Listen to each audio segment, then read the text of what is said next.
let's continue Silmarillion Sunday with Chapter 4, which is only a page and a half, so it's a quick read, of Thingol and Melian. I'll take questions after I finish this chapter because it's so short. Chapter 4 of Thingol and Melian. Melian was a Maya of the race of the Valar. She dwelt in the gardens of Lorien, and among all his people there were none more beautiful than Melian, nor more wise, nor more skilled in songs of enchantment. It is told that the Valar would leave their works, and the birds of Valinor their mirth, that the bells of Valmar were silent, and the fountains ceased to flow, when, at the mingling of the lights, Melian sang in Lorien. Nightingales went away with her, and she taught them their songs, and she loved the deep shadows of the great trees.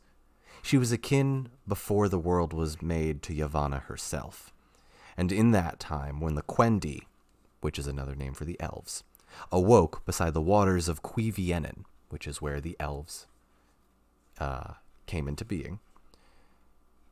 And in the time when the Quendi awoke beside the waters of Cuiviénen, she departed from Valinor and came to the Hitherlands.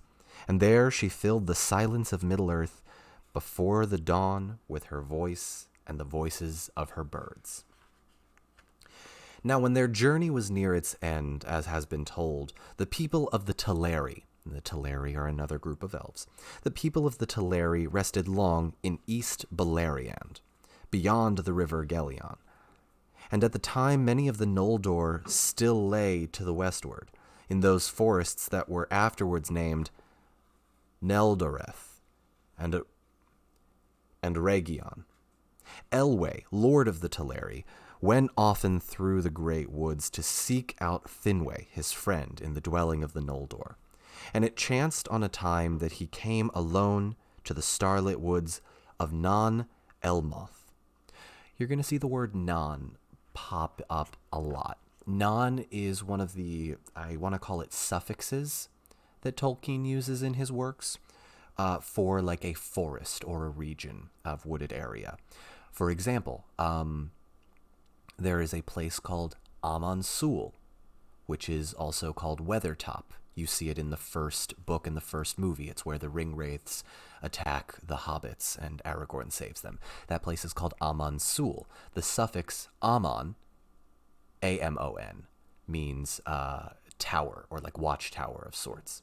And Tolkien will use that throughout his writings for other things. So Non comes up, the word Dragor comes up a lot. Oh, we see the new animation. DP Sunday just cheered 100 bits. Thank you. Very kind of you. Let's keep it going. Actually, I'll back up for a moment. Elwë, lord of the Teleri, went often through the great woods to seek out Finwë, his friend, in the dwelling of the Noldor. And it chanced on a time that he came alone to a starlit wood of Non Elmoth, and there, suddenly, he heard the song of nightingales. Then an enchantment of the Lomelindi, he heard the voice of Melian. And it filled all his heart with wonder and desire. He forgot then utterly all his people and all the purposes of his mind, and he followed the birds under the shadows of the trees.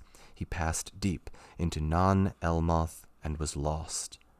But he came at last to the glade opening to the stars, and there Melian stood. Out of the darkness he looked at her, and the light of Amon was in her face.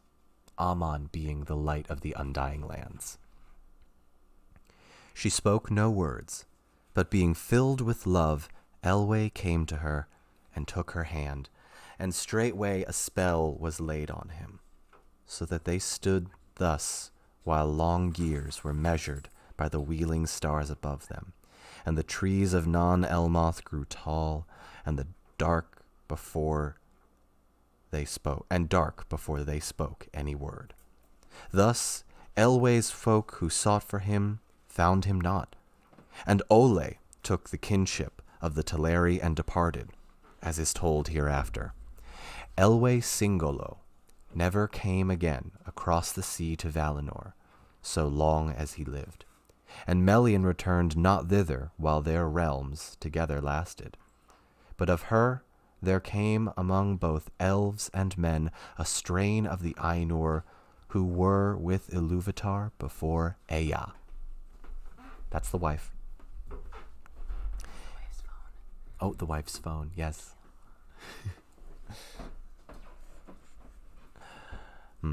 But of her there came among both elves and men a strain of the Ainur who were with Ilúvatar before Ea.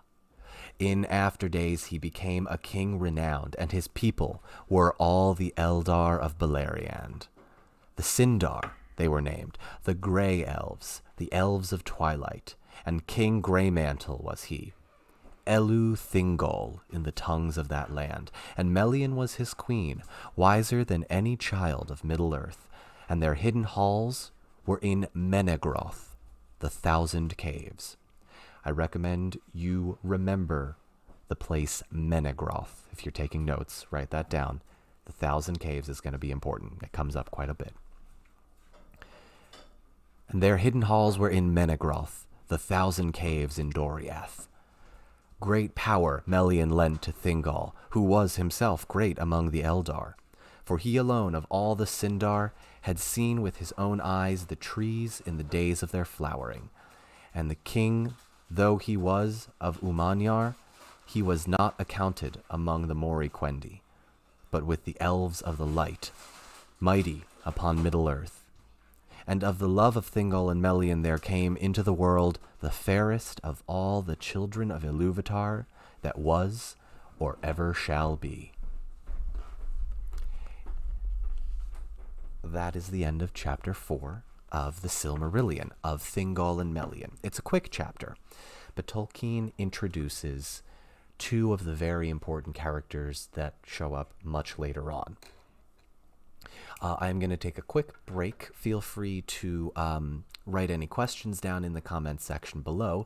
In the meantime, hi everyone on TikTok. I am currently streaming live right now on my Twitch channel, DonMarshall72. The link is in the bio. We are testing out some new streaming services, so I didn't know if everyone got the notification. Just wanted to let everyone know here. I am going to be wrapping up on here shortly. Just wanted to let everyone know. If you're not following me on Twitch, please go check it out. The link is in my profile if you click on my name. I'm also going to be taking questions from people over on Twitch and doing a little bit of commentary for everyone. So let me take a look at those. It's mostly people requesting potato emotes and chicken nugget emotes. That's fair. That's fair. We don't necessarily need questions, but we do need chicken nuggets. Okay, I also have some people to thank in the last few minutes. Delta Beck, thank you for the follow.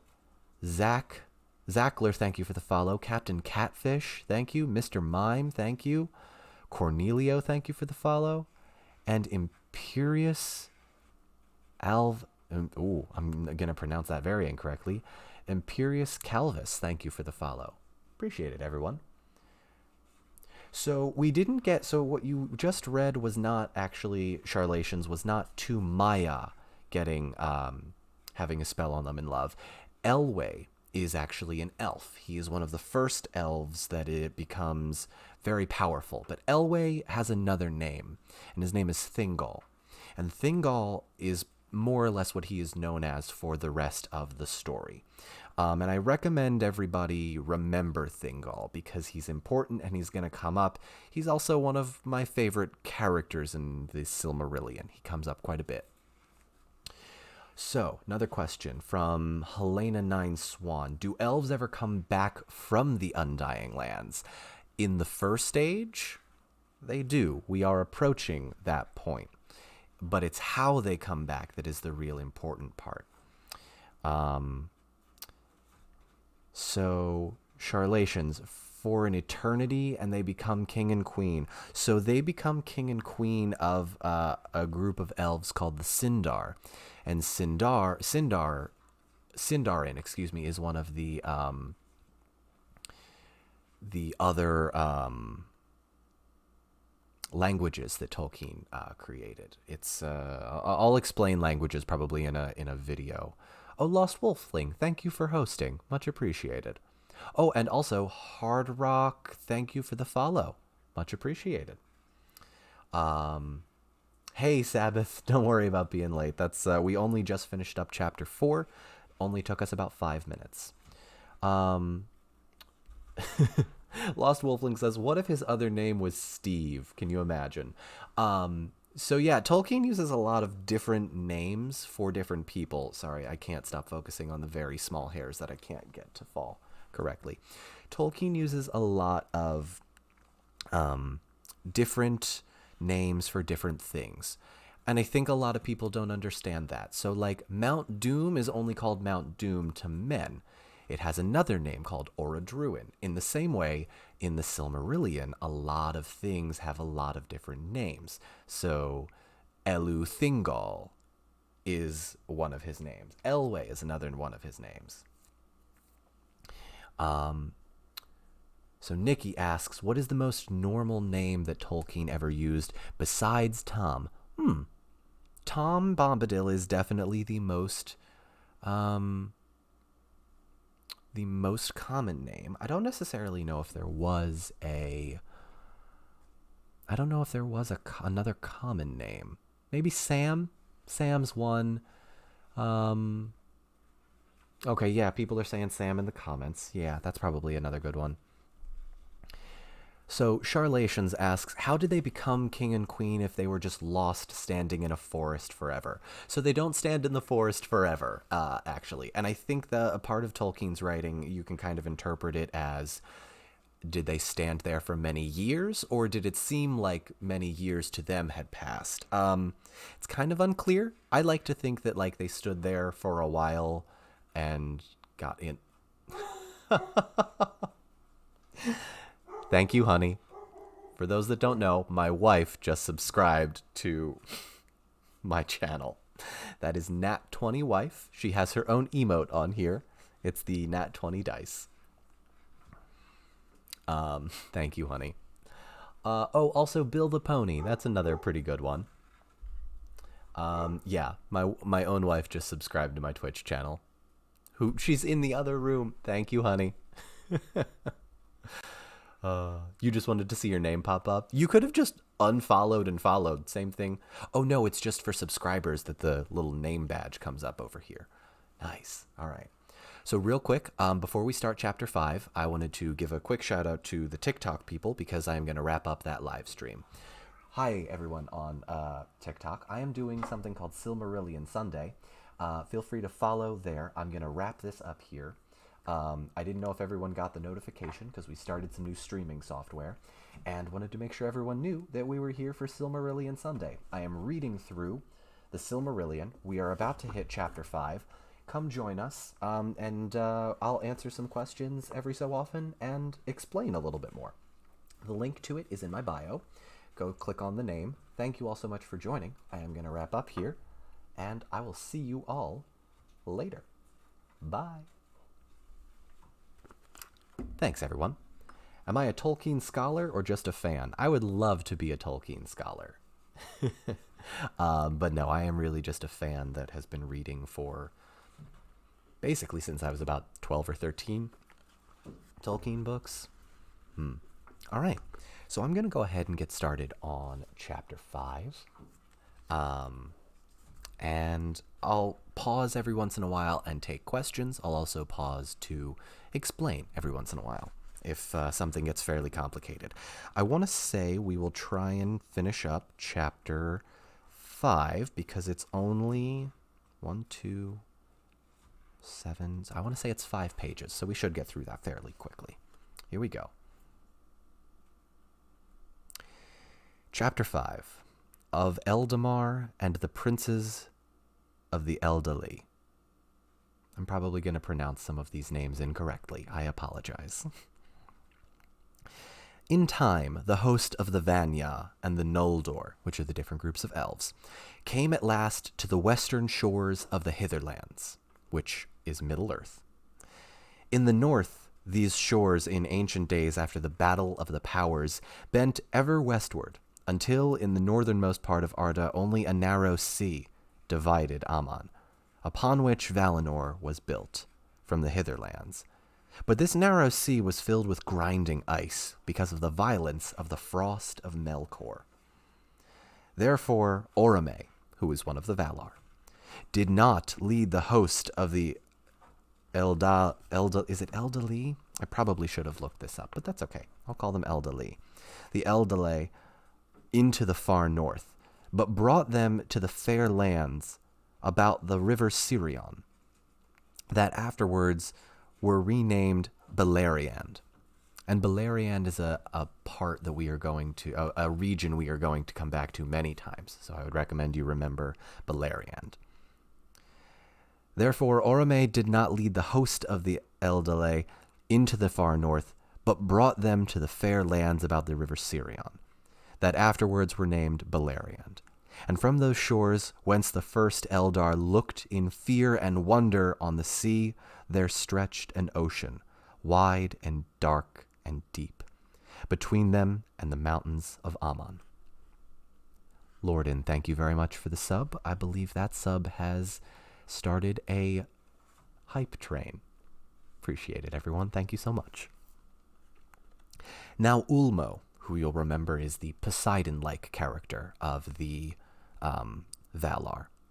Now Ulmo, by counsel of the Valar, came to the shores of Middle-earth and spoke with the Eldar, who waited there, gazing on the dark waves, and because of his words and the music with which made for them on his horn of shells, their fear of the sea was turned rather to desire. Therefore Ulmo uprooted an island, which long had stood alone amid the sea, far from either shore, since the tumults of the fall of Iluin. And with the aid of his servants he moved it, as it were a mighty ship, and anchored it in the bay of Balar, into which Tirion poured his waters. When the Vanyar and the Noldor embarked upon the isle, and were drawn over the sea, and came at last to the long shores beneath the mountains of Aman, and they entered Valinor, and were welcomed to its bliss. But the eastern horn of the island, which was deep grounded in the shoals off the mouths of Tirion, was broke asunder, and remained behind, and that it is said was the Isle of Balar, to which afterwards Osse often came. So I'll pause briefly there. So what has happened here is the elves have finally finished their journey from the eastern part of Middle-earth to the western part. And when they get to the western part, some of the Valar, one of them, Ulmo, literally takes an island from the middle of the sea and plants it right next to the shore and says, everybody hop on, and transports all of the elves at once over to the Undying Lands, which are called Aman at this point. That's why they're there. And unfortunately, some of the island broke off. Right? It's not a magic that has utmost certainty. The magic doesn't always work properly, so sometimes people are lost. Right? There's not a 100% accuracy rate here. Oh, thank you, everyone. I appreciate it. I have some people to thank. Lord and Vex, thank you for the sub. You've been here a bit. Thank you so much. Oh, Captain Catfish, thank you for the sub. Stark Girl, thank you for the sub. Very kind of you. My wife cheered me for 1,000 bits. Thank you. Lockless, thank you. No. Binamin had 2 gift subs. Thank you to Lockless and Bone. That's very kind of you. Thank you very much. Much appreciated. I say that a lot. I feel like I fall back into that, but it means a lot to me. Thank you. Also, Salty Sailor, thank you for the follow. Obi Esseldelan, thank you for the follow. And Wanderer05, thank you for the follow. R. Canella, thank you for the follow. Caboose, thank you. Appreciate it. You're not actually giving bits, just seeing how they work. Thank you, honey. I appreciate it. Oh, Harold just subscribed. Thank you so much. Thank you.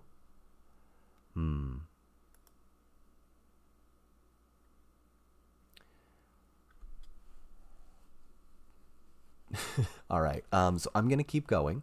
If anyone has any questions, feel free to put them down in the comments section below. I will get to them after I wrap up this portion. Also, I think I need to. Oh, Stark, thank you for the gift sub. Very kind of you. And Harold, thank you for the sub. Oh, this is wonderful. Thank you all. I appreciate it. Very kind of you. Can I please say my name in the Gollum voice? You know what? Sure. Sure thing. Thank you very much for the subscription, Lord and Vex. It is very much appreciated. Gollum. Gollum. Thank you all. Much appreciated. How was that? Oh, Jared, thank you for the gift sub. Oh, y'all are too kind. Thank you very much. We're on a level 3 hype train right now. That's awesome. Thank you. For those that have never heard my my Gollum impression, that was it. If you want me to say your name in in the Gollum voice, go right ahead. I'm happy to do that. I am going to keep reading, though. We will get the next part of chapter 5 up. Here we go. Oh, hang on. Someone else just quickly requested it. Say my... Putting yours is a command, so it'll just be Gollum saying... Okay, here we go. Don't touch my pudding cup. Gollum. Gollum. I love it. Could we lower the volume on the notifications? It is louder than the voice. Yes. I'm not entirely sure how to do that right now, but I will try my best. Hang on. I think that's it. I think if I bring it down to like 30, that should be there. Oh, I think the wife is coming to help.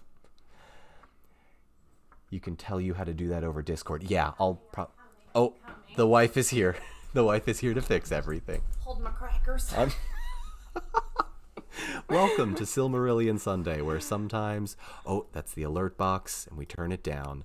There we go. And Yep, that looks like it's it. The alert box is... Monitor off. Welcome to Silmarillion Sunday, where sometimes my wife fixes all of my technical glitches. I'm giving you back your crack. I think that worked. I didn't know about the sound for the gift subs, but well, that should work. Oh, okay, so I just heard that bits notification. Oh, Lost Wolfling just said, give these bits to your wife. But did it make a noise? It made a noise for me. Did everyone hear the bits that Lost Wolfling just cheered? Get a clip of Hold My Crackers. Also, everyone is streaming your emote with River's emote, so... So did everyone hear that notification for the bits? You did, but it's low now, so we're good. Okay, so it must be the one on the right. Yeah, it's the... I'll turn that off. I just have to turn it off and stream loud. All right, that's fine. When you're done. Thank you, honey.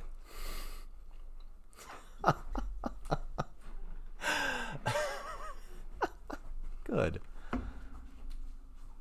Okay. Should we continue, or... Do y'all just want to watch my dog eat crackers? Don't answer that, because I think the answer might be yes for most of you. All right, here we go. Continuing chapter 5. But the Teleri remained in Middle-earth, for they dwelt in East Beleriand, far from the sea, and they heard not the summons of Ulmo until too late. And many searched still for Elwë, their lord, and without him they were unwilling to depart. But when they learned that Ingwe and Finwë and their people were gone, then many of the Teleri pressed on to the shores of Beleriand, and dwelt thereafter near the mouth of Tirion, in longing for their friends that had departed. And they took Owle, spelled O-W-L-E, with an accent over the E. You okay? I'm good. Great.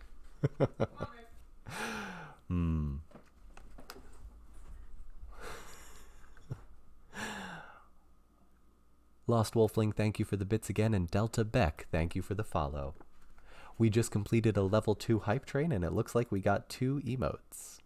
If I share that, what happens? It's very exciting, y'all. Thank you.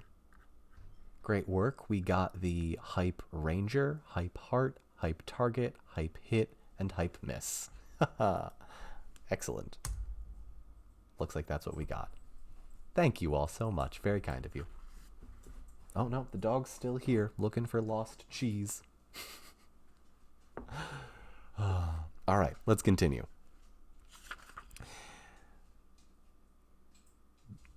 So the Teleri had pressed towards the shores of Beleriand and dwelt thereafter near the mouths of Sirion in longing for their friends that had departed. And they took Olwe, Elwë's brother, to be their king, so Thingol's brother. Long they remained by the coast of the western sea, and Osse and Oinen came to them and befriended them.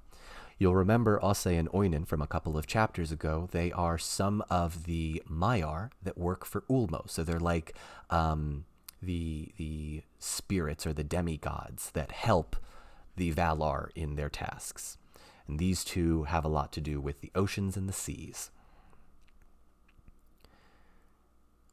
Osse and Oinen came and befriended them, and Osse instructed them, sitting upon a rock near to the margins. Whoa, something was loud. I think it was loud for me, though.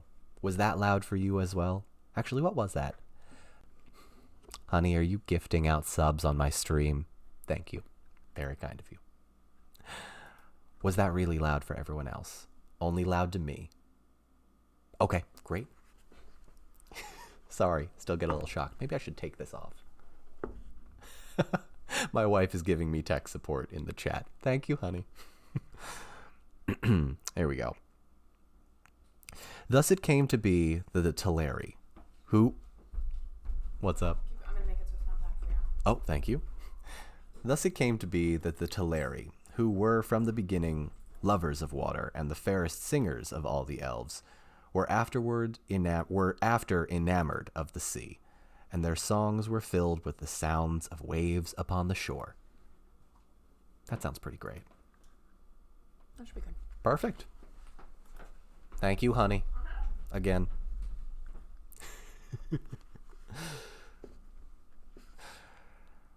I'll keep going then. When many years had passed, Ulmo hearkened to the prayers of the Noldor and of Finwë their king, who grieved at their long sundering from the Teleri, and besought him to bring them to Aman, if they would come. And most of them proved now willing indeed. But great was the grief of Osse, when Ulmo returned to the coast of Beleriand to bear them away to Valinor. For his care was for the seas of Middle-earth, and the shores of the Hitherlands. And he was ill-pleased that the voices of the Teleri should be heard no more in his domain. So he persuaded some to remain, and those were called the Falathrim, the elves of the Falas, who in after days had dwellings in the havens of Brithumbar and Eglarest, the first mariners of Middle-earth and the first makers of ships. Círdan the shipwright was their lord. Now I want you to remember Círdan the shipwright. Write it down, keep it in your head, whatever you want to do. When you go back and you read the Lord of the Rings trilogy, Círdan is actually mentioned several times. He is the elf that builds the ships in the place that Frodo goes to take the ship to the Undying Lands, the Grey Havens. So we just witnessed Círdan start what is basically the Grey Havens and get its origin. Does anyone have any questions? I'll pause there. I've read about a page and a half. Feel free to write your questions in the comments section below. In the meantime, I can thank Delta Beck for the sub and read a couple of the comments here. How did we just do River with the Sunglasses? I didn't realize we could do that in the chat. That was pretty great. I think we need to see River in sunglasses. You know what? If she let us put anything on her head, maybe we could. Or maybe we get those wraparound glasses that wrap around her head. Delta asks, what more do we know about the Entwives? So, Delta Beck, I actually made a video about the Entwives not too long, well, actually, about a month ago on my TikTok. And we don't know terribly much about them, only that they were lost. Then the male Ents went to go look for them in where they usually tended their gardens, and they just were not there. Also, I need to read a comment here by my wife that says, you bought them with channel points. Are you telling me you can buy sunglasses with channel points and put them on our dog's emote? Because, honestly, that's the coolest thing I've ever seen. Okay, so Binnyman asks, how many elves roughly went through the Grey Havens? So Tolkien doesn't give us a lot about numbers and population, unfortunately. We don't know how many went. I want to say it's in the thousands at this point, because later on, if I remember correctly, I haven't read through the Silmarillion in its entirety in quite a bit, so my numbers might be a little off. But I want to say it's in the thousands that go over to the Undying Lands. But your question is how many went through the Grey Havens? If you're asking in the Third Age, how many went from the Grey Havens to Middle-earth? Or I'm sorry, went from the Grey Havens in Middle-earth to the Undying Lands? Eventually, all of them go. But we don't really get to read or see more about it, because Tolkien didn't really write about it terribly much. But it is understood that all of the elves realize that the time of men is upon them and that the time of elves has come to an end. The elves had their time, or will have their time. Now, we're going to read about it. How did they get there without boats? So they made boats. The elves learn how to make boats. Some of them get there because they are transported on an island. We just read about that a little earlier, how one of the lesser gods literally lifted up the island and transported it. And another one, other elves learned to build boats. Círdan the shipwright learns it from one of the demigods, one of the Maya called Osse, and another one called Uinen. So were the elves that got lost on the journey the beginnings of the Numenor? So no, Numenor is actually a race of men. The elves that got lost on the journey from Eastern Middle-earth to the Undying Lands were the different races of elves, and we'll see them coming up later on. They pop in every once in a while. Some are called, there's the Philathrim, who we just heard about. There are the Grey Elves. There are all of Thingol's people who live in Menegroth, which is their kingdom. They stay in Middle-earth, but they have a bunch of different names. Numenor and Numenorians come in the Second Age. My wife is sending bits again. Thank you. Balrog Babe asks, are there different versions of the Silmarillion? You have an illustrated version that had an added sentence somewhere. It may be possible that I skipped over a sentence. I apologize if I did. But if I'm remembering correctly, I believe there are updated versions. I don't think quite a lot has changed, but I believe there were changes to some of the text. I don't know off the top of my head. Again, the more likely answer is I probably skipped a line by accident. I apologize. You can't take your eyes off the Christmas stockings behind us. They're pretty great stockings. Yeah, I think they are from Target. We did get those from Target quite a while ago. All right, I'm going to keep reading if that's all right. Thank you for the questions. Let's keep it going. Oh, wait, hang on. I have to pause. Before we keep it going, Binnyman and Asunud, I believe you used your sunglasses to put sunglasses on the One Ring. And that is maybe the funniest thing I've ever seen, beyond putting sunglasses on my own dog's emote. Thank you for that. That is amazing. That's pretty great. Oh, and we put them on Smeagol too. Chris from space put them on Smeagol too. Y'all are great. This is wonderful. Thank you so much. Oh, that's great. All right. Now I'm going to keep going. Thank you.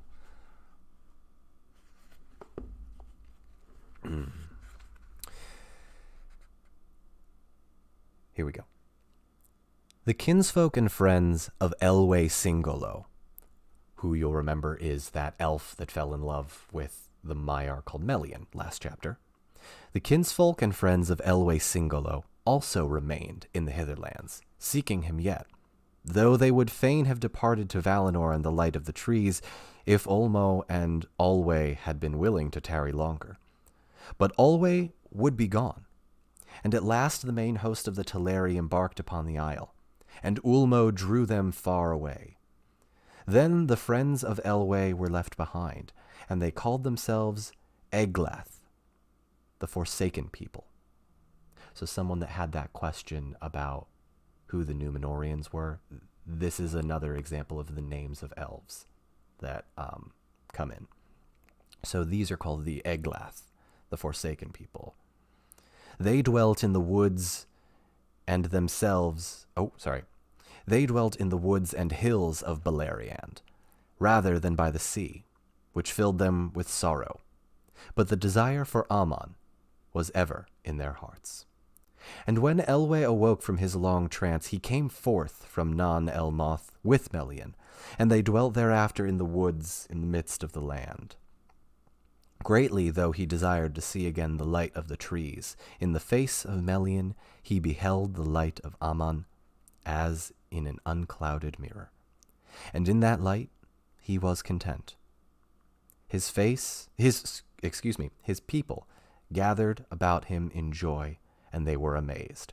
For fair and noble as he had been, now he appeared as it were a lord of the Maiar, his hair as gray silver, tallest of all the children of Ilúvatar, and a high doom was before him. So I'll pause briefly there. Thingol got a level up, is basically how I describe that portion. He and Melian are in love, very much so. And their love and their power and their connection causes Thingol to become this great, powerful lord, and they welcome him as their lord. Also, ladies and gentlemen, if your partner does not think that the light of the two trees shines from your face, it ain't real. Feel free to clip that, send it to your partner, and yeah, that's true love. I know you really want to see the light of the two trees, but honestly, if wife is back, the light of the two trees shines from your face.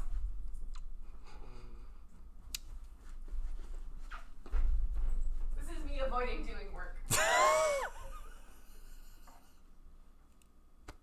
oh my god. I love you. Well, if that wasn't the sweetest thing ever. I love you too. I have just one marriage. Yeah, I did. That was... Thanks, honey. Well, how can I keep reading if I just keep blushing like this? Alright, I need a second. Alright. I love my wife. That was adorable. Thank you. I know you're watching this in the other room on your phone. Ah. Alright. Serious face.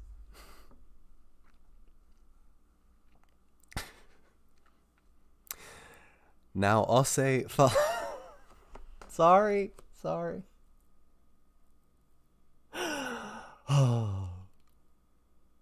What if the rest of the stream is just me blushing? We've been married for a year and is it 7 months? May to November, December. Yeah, year and 7 months. And oh hey, that year and 8 months is coming up, honey. Get it together, Marshall. Yes, ma'am. My wife just told me to get it together, so here I am. All right. Let's continue. Now Osse followed after the host of Alway, and when they were come to the bay of Eldamar, which is Elvenhome, they called to him, and they knew his voice, and begged Ulmo to stay their voyage. And Ulmo granted their request. And at his bidding, Osse made fast the island and rooted it to the foundation of the sea. Ulmo did this the more readily, for he understood the hearts of the Teleri, and in the council of the Valar he had spoken against the summons, thinking that it were better for the Quendi, the elves, to remain in Middle-earth.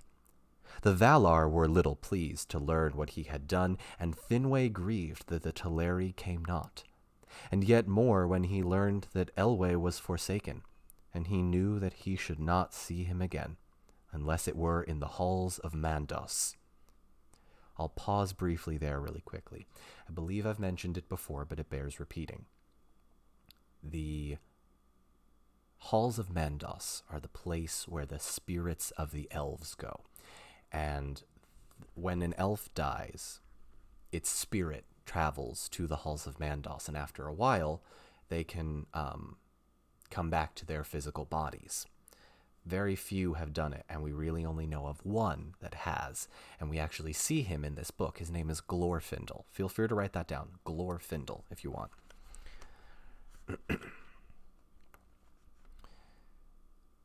But the island was not moved again, and stood there alone in the bay of Eldamar, and was called Tol Eressëa, the Lonely Isle. There the Teleri abode as they wished under the stars of heaven, and yet within sight of Aman and the deathless shores. And by that long sojourn apart in the Lonely Isle was caused the sundering of their speech from that of the Vanyar and the Noldor. So these cultures are popping up, these elven cultures, the Vanyar and the Noldor, they speak the same language that the Valar taught them, but the Teleri, who are sort of on an island off to the side of the Undying Lands, they don't, right? Their language evolves differently. So they can understand each other to a point, but after a while, their languages will evolve beyond that, and they have different elvish languages. I'm going to pause there and take a couple of questions. Feel free to write them down in the comments section below. And let's see what people have been saying in the comments. Oh, and thank you for the congratulations for those in the comments. Yeah, we've been happily married 1 year, 7 months, 19 days. But who's counting? I am.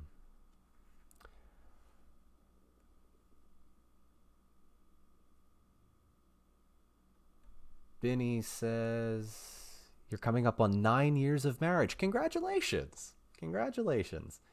Okay, so Charlations asks, isn't Glorfindel the one that kills a Balrog? Yeah, he is. Glorfindel is one of my favorite elves. That's not a spoiler, by the way. A bunch of people kill Balrogs. And honestly, it's really hard to spoil the Silmarillion because so much happens, and you can kind of see it coming, right? Like, this reads like a Greek tragedy. You kind of know that when things go bad, they're going to go bad. Guji says, I'm new. Can I do a quick recap by chance? So of this particular episode, I can do a very quick recap. We just saw all of the elves basically come over from the eastern part of Middle-earth to the western part of Middle-earth, and then they traveled with the help of the lesser gods to the Undying Lands. If you're asking for a recap of the first 58 pages of the Silmarillion, I don't think I can do that quickly. To those that are new, or if this is their first one, welcome. Glad to have you here. There are a couple of videos of parts 1 through 3 of Silmarillion Sunday, where I kind of briefly go through and explain. I will probably also make a couple of videos on my TikTok, explaining in very short bits chunks of the Silmarillion. But keep in mind, a lot of the information that I get for the videos is in this book. So take that information and do with it what you will, but not a problem. Charlations, no, it's okay if that was a spoiler. No, that's fine. That is totally fine. Don't worry if I spoil anything. It's a very old book, and you knowing a spoiler isn't really going to affect your enjoyment of the book. There's no shocking twist like there would be in a movie like The Sixth Sense or one of the Avengers movies or something like that. Do I think Tolkien is too irrational? Benjamin, yeah, I think Tolkien is... I wouldn't know if I would call Tolkien irrational. I would say Tolkien is headstrong and that Tolkien is impulsive. For those that don't know, Tolkien is one of the Valar, one of the lesser gods in Tolkien's universe. And the way I would describe him is bullheaded, maybe, or definitely impulsive, abrasive, but he's very much the sort of rough and tumble of the Valar. He's a quick impulse, quick decision maker, and that can be a good thing, right? It's not always a bad thing to have, a quick decision maker who's ready to go at a moment's notice. That can be a good thing. All right. So I think that does it for the questions. I am going to move on to our next portion, if that is all right with everyone. Upon the crown of Tuna, the city of the elves was built, the white walls and terrace of Tirion, and the highest of the towers of that city was the Tower of Ingwe. I'm going to pronounce this so incorrectly. Mindon Eldeleva, whose lamps shone far out into the mist of the sea. Few are the ships of mortal men that have seen its slender beam. In Tirion, upon Tuna, the Vanyar and the Noldor dwelt long in kinship. So this is the elven city in the Undying Lands of Tuna in Tirion. Or I'm sorry, in Tirion, upon Tuna. And since of all things in Valinor they love most the white tree, Yavanna made for them a tree like to the lesser image of Telperion, save that it did not give light of its own being. Galathylion it was named. Your chicken timer is done. Thank you, Alexa. Alexa just let me know that my timer is done. Apologies. Your chicken timer is done. Alexa, stop. If I just set off anybody's Alexa, I apologize. I should have muted myself before that. I am so sorry.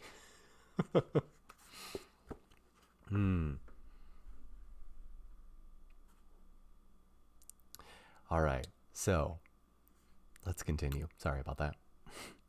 So we just learned about Tirion and the tree. So this is the white tree, Galathylion, which was named in the Sindarin tongue. This tree was planted in the courts beneath the Mindon and there flourished, and its seedlings were many in Eldamar. Of these, one was ever after planted in Tol Eressëa, and it prospered there, and was named Celeborn. Thence came in the fullness of time. As elsewhere told, Nimloth, the white tree of Numenor. So, for those that have seen the tree tattoo, this is where it gets its origin. The tree symbol, the white tree in in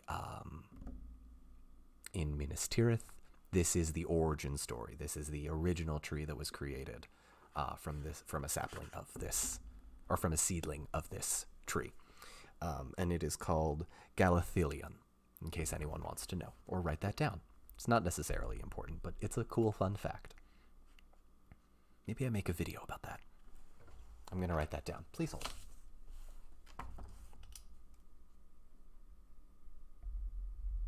All right, here we go.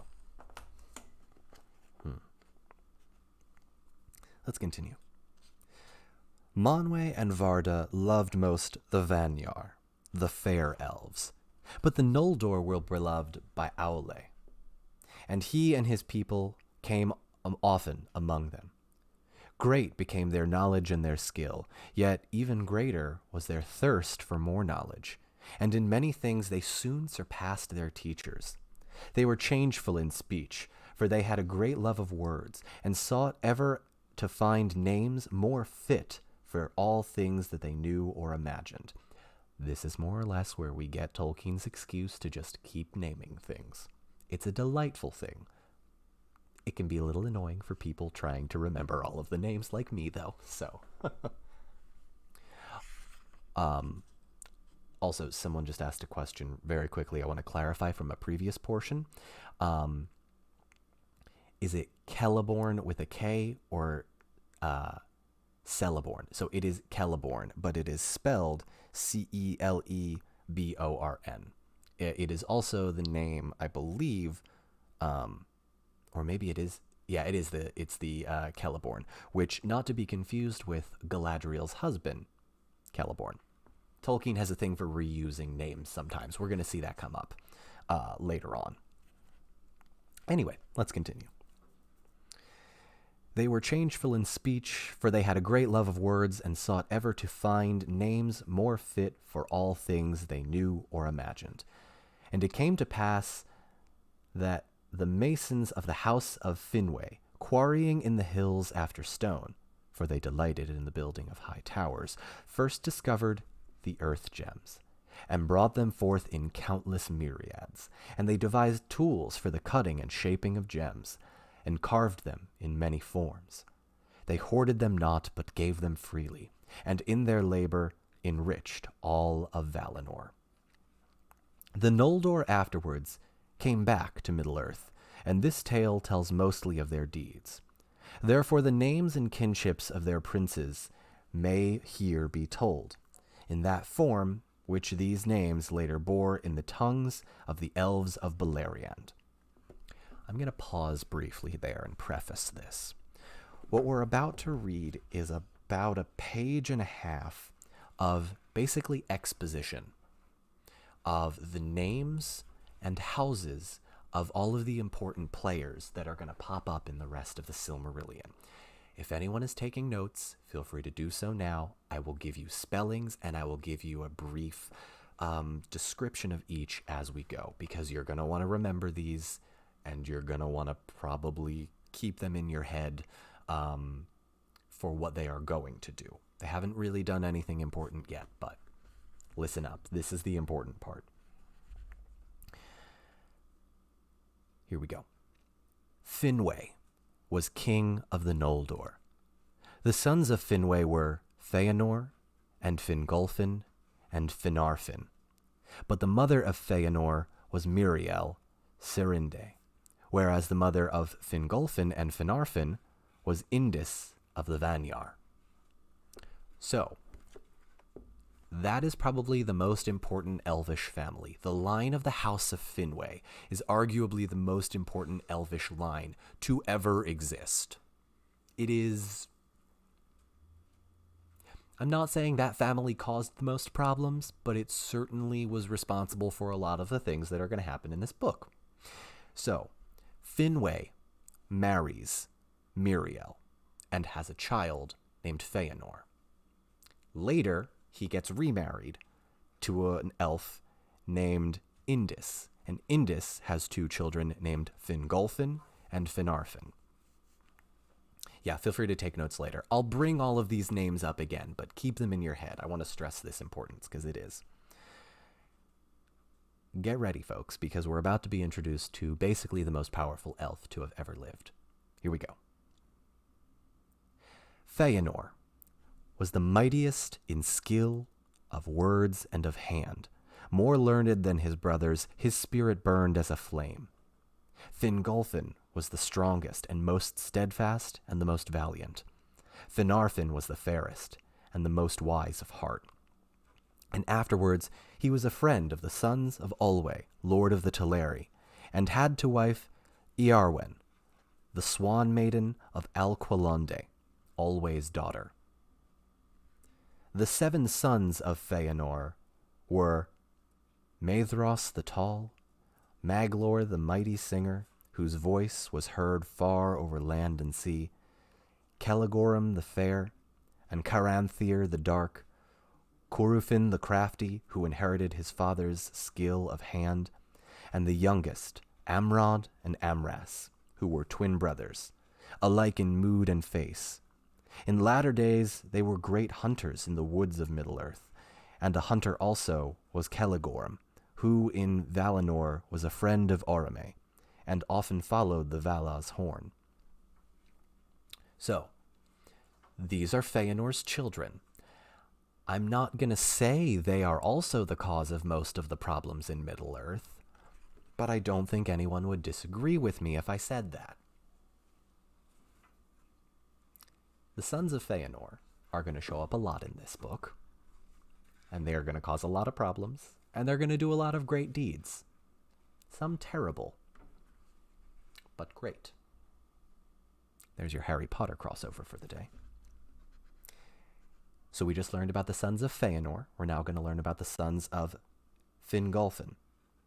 The sons of Fingolfin were Fingon, who was afterwards the king of the Noldor in the north of the world, and Torgon, lord of Gondolin.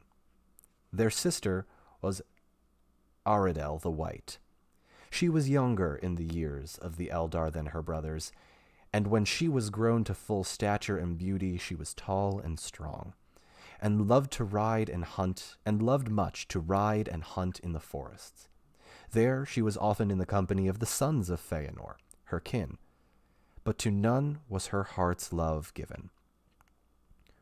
Arfiniel she was called, the White Lady of the Noldor, for she was pale, though her hair was dark, and she never arrayed but in silver and white. The sons of Finarfin were Finrod the Faithful, who afterward was named Felagund, Lord of Caves, Orodreth, Angrod, and Aegnor. These 4 were close in friendship with the sons of Fingolfin, as though they were all brothers. A sister they had, Galadriel, most beautiful of all the house of Finwë.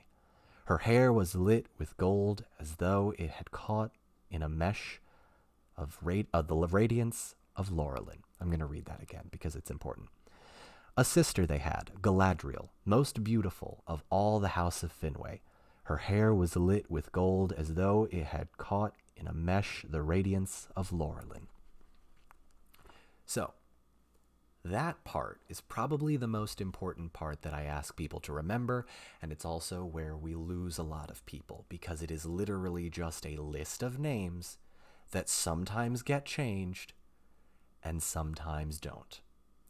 For those that don't remember, Laurelin was the name of the golden tree that the Valar created to give light to the Undying Lands. There are 2 trees, Laurelin and Telperion. And Galadriel's hair looks like the golden light of one of these trees. It's pretty cool. That's why Gimli asking for a piece of her hair is so important. I made a video about that. It's one of my more popular ones, if you haven't checked it out. Yeah, okay. I'll take questions now, actually. I've got about a page and a half left. I've actually about a page left in this chapter, so I'll definitely take some questions. So, Charlation says, they are the Skywalkers of Middle-earth. Yup. They sure are. Couldn't have put it better myself. Could not have put it better myself.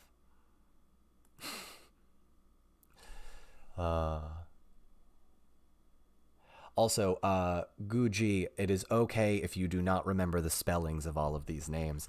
I, for a while, was thinking of spelling all of these names for all of you, and some I do because they're a little confusing. But honestly, hearing the names and remembering the names, I think, is more important than actually writing them down, because you can always, Google the names and I can tell you how to spell them. If you have a question about how to spell them, feel free to list it in the chat below. I can tell you how to spell it, and I can tell you, where you want to go to Google it. Lost Wolfling asks, is this chapter 5? Yes, this is chapter 5 of Eldamar. Is Celebrimbor in this? Celebrimbor is going to show up. Yeah, not for a while, though. I think we've got a little bit until Celebrimbor shows up. Sabbath, yes, we entered the Age of the Two Trees. I believe we entered that.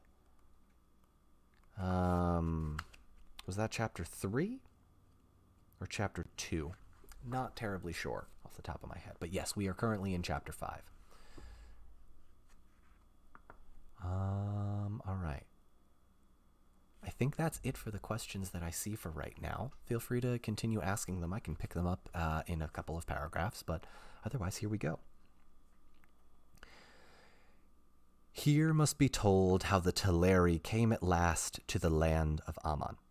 So you'll remember, the Teleri were on the island that was just off the coast of the Undying Lands. Here must be told how the Teleri came at last to the land of Aman.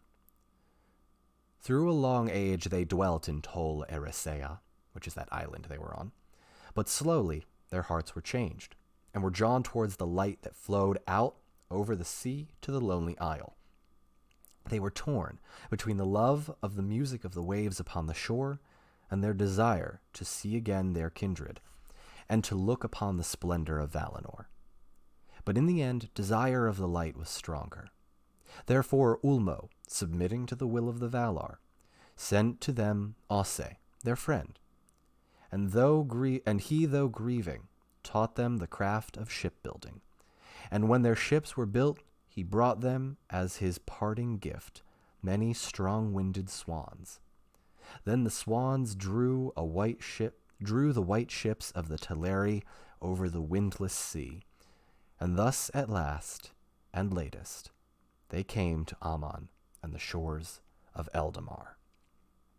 There they dwelt, and if they wished, they could see the light of the trees, and could tread the golden streets of Valmar and the crystal stairs of Tirion upon Tuna, the green hill. But most of all they sailed in their swift ships on the waters of the Bay of Elvenhome, or walked in the waves upon the shores, with their hair gleaming in the light beyond the hills. Many jewels the Noldor gave them, opals and diamonds and pale crystals, which they strewn upon the shores and scattered in the pools. Marvelous were the beaches of the Elendë in those days, and many pearls they won for themselves from the sea, and their halls were of pearl, and of pearl were the mansions of Aule at Alqualonde, and the haven of the swans, lit with lamps. For that was their city, and the haven of their ships, and those were made in the likeness of swan. Oh, excuse me, I believe I misspoke here. I'm going to go back very quickly. And many pearls for themselves they won for themselves from the sea, and their halls were of pearls, and of pearls were the mansions of Aule at Alqualonde, the haven of the swans, lit with many lamps. For that was their city, and the haven of their ships, for those were made in the likeness of swans, with beaks of gold and eyes of gold and jet. The gate of that harbor was an arch of living rock, sea-carved, and it lay upon the confines of Eldamar, north of the Calakiria, where the light of the stars was bright and clear. As the ages passed, the Vanyar grew to love the land of the Valar and the full light of the trees, and they forsook the city of Tirion upon Tuna, and dwelt thereafter upon the mountain of Manwë, or about the plains and woods of Valinor, and they became sundered from the Noldor. But the memory of Middle-earth under the stars remained in the hearts of the Noldor, and they abode in the Calakiria, and in the hills and valleys within sound of the western sea. And though many of them went often to the land of the Valar, making far journey in search of the secrets of the land and water and all living things, yet the people of Tuna and Alqualonde drew together in those days.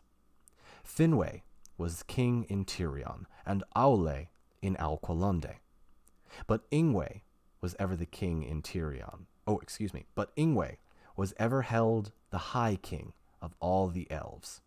He abode thereafter at the feet of Manwë upon Tani Quetil.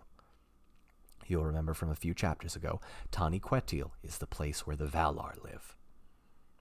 Feanor and his sons abode seldom in one place for long, but traveled far and wide upon the confines of Valinor, going even to the borders of the dark and cold shores of the outer sea, seeking the unknown.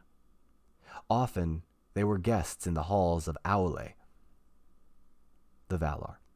But Celegorum went rather to the house of Orome, and there he got great knowledge of birds and beasts, and all their tongues he knew. For all living things that are or have been in the kingdom of Arda, save the fell and evil creatures of Melkor, lived then in the land of Aman. And there also were many other creatures that have not been seen upon Middle-earth, and perhaps never now shall be, since the fashion of the world has changed. Thus ends chapter 6. Thus ends chapter 5. And that is where I am going to pause my reading for the day. I will take questions from anyone that has them. I will also explain a little bit about what we just read. So, a brief recap. The elves have had their journey from the western parts of Middle-earth where they awoke in a place called Cuiviénen, and they journeyed east. And some groups of elves got lost along the way, or decided they didn't want to come, or just decided it wasn't for them. But for the most part, a lot of the elves, the Vanyar, the Noldor, and the Teleri, those are the three main groups, made their way to the eastern shores of Middle-earth. And when they went to the eastern shore, they were transported by island, literally an island, by the lesser gods, and picked them up, moved the island to the other side of the Undying Lands. I also see a comment from Balrog Babe. So you're confused by Aman, Valinor, and the Undying Lands. Are they all the same? Yes, they are all the same. When I say Tolkien has many names for one thing, that is what I mean. The continent itself is called Aman. Valinor is another name for it. The Undying Lands is what men call it. And I think that is a pretty apt description. Also, to clear up a misconception, and I think I said this in the video that I made on TikTok, you can still go to the Undying Lands and still pass away. You do not become immortal when you go to the Undying Lands. I think a lot of people think that, but that is a misconception. So, yeah. So if anyone has any questions, feel free to ask them down in the comment section below. I'll continue my sort of description of what just happened. So they picked up the island, they moved the island, and they came over to the Undying Lands. But some of the people stayed on the island, and those are called the Teleri. And the Teleri are going to come up again. I won't actually give spoilers about the people of the Teleri, but they come up again. And let's just say that there is going to be some conflict between these groups of elves. I think Tolkien is sort of foreshadowing it as saying, groups of elves move away, or they explore more, and they don't really come back to the specific area they were in, and they lose contact with their elven friends. And that can create some problems. Charlations asks, so the Undying Lands are not the halls of blank where the elf spirits go? No. So the word you're looking for is the halls of Mandos. Mandos is one of the Valar, one of the lesser gods. He rules over what is basically something akin to purgatory in Christianity, a place where elves' souls can go to rest once they die, and then they can come back to their bodies if they so choose. So no, the Undying Lands themselves are a physical continent. Can I say the three main groups of elves again? Yes, so the elves you want to remember are the Vanyar, Vanyar, the Noldor, Noldor, and the Teleri, Teleri. Oh shoot, do I forget how to spell Teleri? Hang on. Teleri. Yes, the wife is back. Hydrate, and I'm going to help you moderate some of these questions. Oh, thank you. This is my water bottle, and it has a Balrog sticker on it. Okay. Can I have the mouse? Yes, you can. Okay. Going back, Charlations, I know you had a couple questions about the trees. I'm gonna turn that. Oh yes, I am sunshine. Very sunshine. You are my sunshine. Okay, so you said there are 2 trees in the Undying Lands and 2 trees like them, but without their own light in Arda. Is that correct? So there is one. Sorry, I'll come back to the microphone. So there is one tree that it is not like Laurelin and Telperion. So the 2 trees are Laurelin and Telperion. There is another tree called Galathylion. I want to get that pronunciation correctly because the trees are important. So Galathylion is the name of the original tree that was planted for those elves. Yeah, Galathylion, it is named in the Sindarin tongue. This tree was planted in the courts beneath the Mindon, and there flourished, and its seedlings were many in Eldamar. Of these, one was afterwards planted in Tol Eressëa, and it was named Celeborn, Celeborn. Thence came in the fullness of time the White Tree of Numenor. Yeah, so that's where we get that. The ones that got left behind at first got to come back to Middle-earth. I'm guessing you're talking about the elves that got split off there, Sarah? The Philathrim. So, let me see, where's that question? So the ones that got left behind at first got to come back to Middle-earth. So, Sarah, the ones that got left behind were still in Middle-earth. They got left behind in Middle-earth and were supposed to come to the Undying Lands. Some of them stayed. Those are the Philathrim. That's where we get the Grey Havens with Círdan the shipwright. Where do they pass away to? I'm guessing that was elves. Oh, so the elves, when they pass away, go to a place called the Halls of Mandos, which is a physical place where their spirits can dwell for a while until they come back. Where dwarves and men go? And for hobbits? And hobbits, we don't actually know. What about Gandalf? Can he die? Gandalf cannot die, no. He is one of the Maiar. He is a spirit that exists, and his spirit is tied to the power of the world. So if the world stops existing and everything goes back into the music of the Ainur, or like thought of God, like in the creation story, then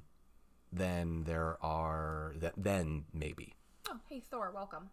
Hey Thor. Can any elf come back like Fingolfin, technically?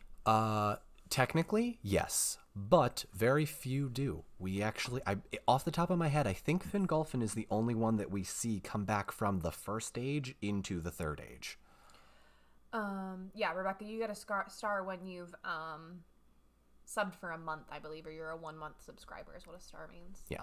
I believe that is all of the questions that I saw. Why didn't Gandalf let the Fellowship know that he couldn't really die? Oh, well, the thing is, Gandalf could still have died and not come back. Gandalf's spirit is tied to that of Middle-earth. However, there was no need for Eru, the god in Tolkien's universe, Ilúvatar, to basically say, yeah, okay, go ahead back. Ilúvatar could have very easily just have said, no, you're done over there. I'm going to let them handle that themselves. But I think it was important enough that Gandalf come back that he was. He didn't tell the Fellowship that he would come back because he didn't know he would, right? That's up to the literal god of Tolkien's universe. Why would he go to the Undying Lands then if he can't die? It is a nice place. So Rebecca, the Undying Lands are what we've been reading about. It's beautiful. It is basically paradise. There's no corruption or evil over there. And that's his real home. Gandalf came over to Middle-earth to try and basically help men defeat Sauron, but the Undying Lands are his real home. He was on vacation in Middle-earth, basically. 3,000-year vacation, but still. Elrond's wife, does she go to the halls of Mandor when she is attacked? Yes. Well, wait, hold on. Elrond's wife. No, I'm sorry. So Elrond's wife's name is Celebrian, and Celebrian is kidnapped and tortured by orcs in, I believe it's the Second Age, or maybe early Third. But she is rescued by her sons, Eladon and Elro here. Elrond has 2 other kids, by the way. They just don't show up in the books. Or in the movies, excuse me. And she says, and the rest of the elves after they left Middle-earth. So yeah, they all go to the Undying Lands to heal. So Celebrian makes it to the Undying Lands. She goes first, kind of leaves Elrond, but there's a mutual understanding that, like, she has suffered this great pain and needs to leave. Question about Ents and Entwives. I will tell you there is a TikTok video on the Entwives. Yes, I made one. There's not much to say. Yeah, we don't know where they are. Where do Ents fit in the Silmarillion? Like, in the creation story? Do we know when Ents became sentient? Were they always that way? Are they from somewhere else? Where do Ents fit? So, we actually talked about Ents in last week's Silmarillion Sunday. If you want, go ahead and check out that video. It's still available for a few days. We read about the origin of Ents in chapter, I think it's 3. In chapter 3 of the Silmarillion, it's called Of Aule and Yavanna. The lesser god Aule creates dwarves, and in creating dwarves, Aule's wife, Yavanna, says, hang on, those dwarves that you created are going to need, like, wood to work their craftsmanship.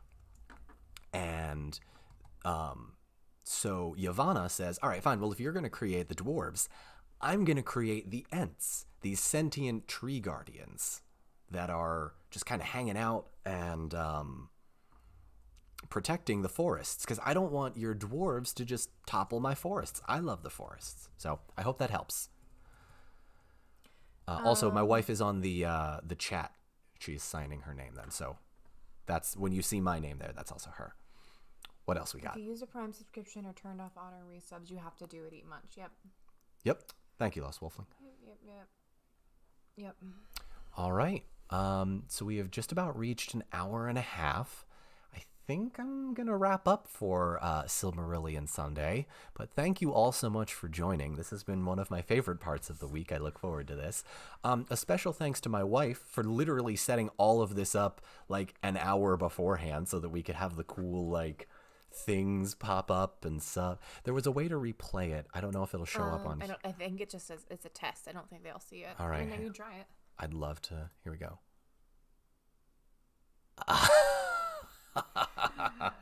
Looks so cool. What is Aru's favorite flavor of pudding? What is Cookies and cream. let Just a you couple decide. of announcements for people to sign off from the manager. If you scroll down, we do have some, I don't know what Twitch calls them, banners, clickable buttons now that will take you to Discord. We have a fan-run Discord where, yes, Thunder God, I think people are playing some Among Us. There's a link to our merch store. There's also a link to Amazon that is not a wish list. Please do not don't send buy us us books. the books. We We've have got them. We've got That them. is a wish list that has the order of the books. And links to all of them, including Silmarillion, Baron and Luthien, Hobbit, etc. Yeah. This is why I need you here, because I wouldn't have remembered I know you any wouldn't of have. that. I think that's it. Keep an eye out on Twitch and Discord for a stream schedule this week. We're gonna have a more consistent one. Schedule, like, after we have an informal business meeting with one another this afternoon. But thank you so much, everybody. Yeah. Panels. Thank you, Dr. Newt. They are called panels. Dr. Newt was my first, like, person that told me about how Twitch worked when I first logged on, because I had no idea. He's a founder and a 1-month subscriber. Yeah, I believe he was I think the first are one of my first 10 that subscribed. So thank you to all of y'all that are here. Happy to do this. We'll be back next Sunday. Keep an eye out for more TikToks and Twitches and various things and stuff. Yeah, we're just doing all this. It's a lot of fun. So thank you again, everyone. See you all next time. Bye.